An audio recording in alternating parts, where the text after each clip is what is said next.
Hello, I am glad you are here. I'm Dr. Kimberly Garver, member of the Department of Radiology at Michigan Medicine.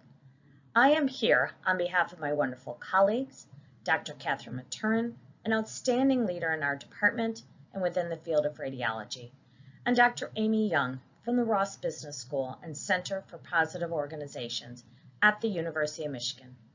We were fortunate to have 3 undergraduate students assist us in this project, which was funded by a grant from the Michigan Medicine Wellness Office. This is a series of 16 short 10-minute modules based on the seminal book by Dr. Kim Cameron entitled Positively Energizing Leadership. Dr. Kim Cameron is one of the 3 founders of the Center for Positive Organizations, which is trying to change the world of work into a more life-affirming, humane place, while at the same time producing often dramatically higher performance. We have one introductory module that shares the principles of what positive, energizing leadership is and what it can do. The next 15 modules discuss one leadership attribute that was found across many different industries to be empirically validated to improve workplace well-being and performance. The great news is that each of these attributes and behaviors are easily accessible, can be learned, free, and require no additional staff or resources. Today, we will be discussing the 4th attribute, smiling frequently. Now let's get started. Positively energizing leaders know and understand the importance of body language, and that it is responsible for at least 60% of communication, if not more. Positively energizing leaders smile frequently compared to de-energizing leaders who rarely smile and are somber. Smiling seems so simple, and it is the most noted attribute of positively energizing leaders. Positive leaders communicate much by smiling before they even say anything. They greet people with a pleasant look on their face and make eye contact. In contrast, the de-energizing leader communicates either neutrality with a flat look or even negativity with a scowl. They also do not make eye contact, which conveys disinterest. This was, of course, made even more difficult by mask wearing during COVID. However, the eyes and tone of voice can convey smiling even when you cannot see someone smile.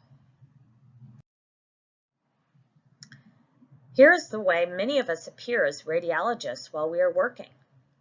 Most people entering the room see us from the side or looking at our backs. It's really important to stay focused on the task at hand in order to maximize patient safety and attention. And at the same time, it's also very easy to ignore people who have entered the room or even gesture at them while we are finishing a case. We are all busy, stressed, trying to meet turnaround time metrics, all while practicing medicine and teaching at the same time.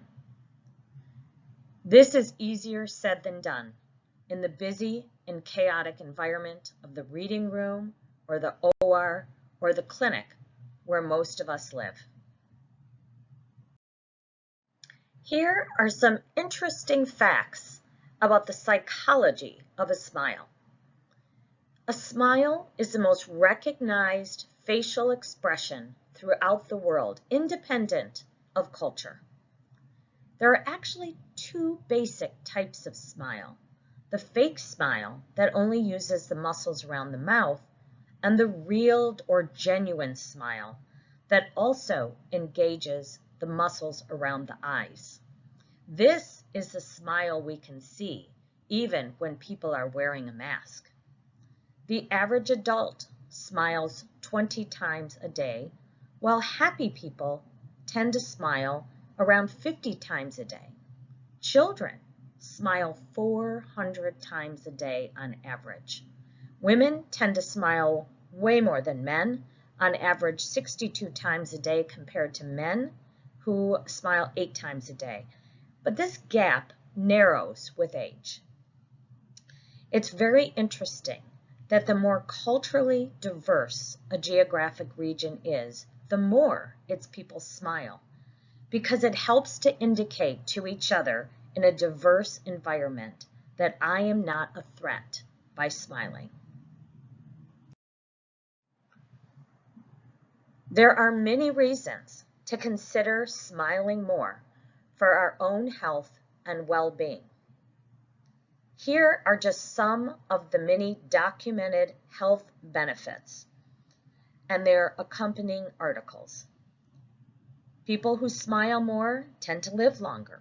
It helps to relieve stress, elevates mood. Smiling is contagious. It helps to boost your immune function, lowers blood pressure, and even reduces pain. I highly encourage you to watch this entertaining 7-minute video, which gives you yet even more reasons to consider smiling some more.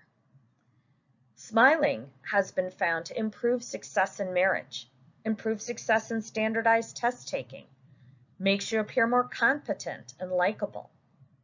And it was even found that the span of your smile can predict the lifespan of a series of Major League Baseball players on their player cards. Here are some practical tips and tricks to help you smile more frequently, to create a more welcome space. Although very simplistic, our interactions in busy, hierarchical medical environments are often missing these basic elements. For instance, students and staff members are often treated with less respect than faculty and leaders.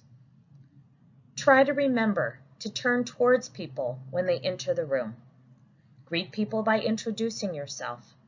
Ask, "How can I help you?" Maintain good but not constant eye contact.